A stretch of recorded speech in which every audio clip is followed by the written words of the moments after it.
scrolling, endless watching, consuming things you didn't even enjoy. These are now ordinary experiences, often followed by the familiar feeling of guilt, shame, or frustration. You keep telling yourself you'll do more, create more, keep pushing forward. But what if you keep drifting towards comfort, not because you have a lack of discipline, but because you have a brain that was created for a world where comfort once meant survival? For almost all of human history, life was physically demanding and unpredictable. Food was never guaranteed, shelter could fail at any moment, and even minor injury or exposure carried real risk. Your energy was precious, and danger was constantly present. In that environment, survival depended on managing risk and avoiding unnecessary effort whenever possible.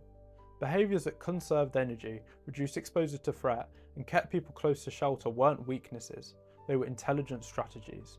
And this is where dopamine enters the story. Dopamine didn't evolve to make humans happy, it evolved to reinforce behaviours that increase survival odds. When an action helped keep you safe, rested and alive, dopamine strengthened that behaviour, making you more likely to repeat it in the future. Resting after exertion, staying near shelter, choosing low-risk options when danger was high. These behaviours were rewarded because they worked. Your brain learned, this kept me alive, so do it again. One important detail often missed about dopamine is it doesn't just respond when we're gaining things. It also responds powerfully to relief as well. Relief often meant that something important had happened, the body had moved out of danger, or the immediate threat had gone. In the ancient world, relief meant safety, and safety meant survival. So the brain learned to value comfort not as indulgence, but as protection. But the world changed. Modern environments removed most physical immediate danger. Food became abundant, and shelter became constant. We now live in a world where energy is no longer hard to come by, but our brain has not updated.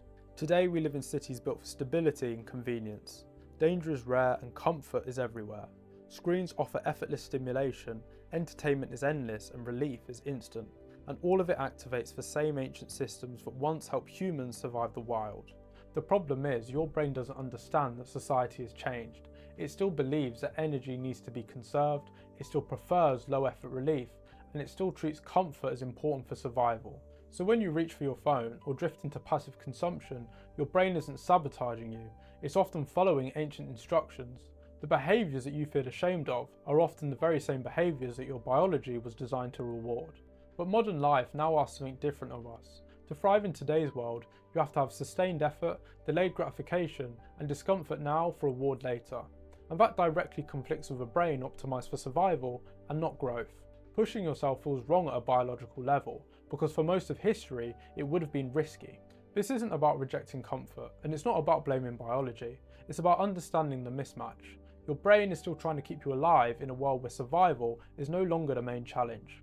Once you see that you have an ancient system operating inside a modern environment, your struggles start to make a bit more sense. Awareness doesn't eliminate discomfort, but it gives you the power to choose when comfort serves you or when it quietly holds you back.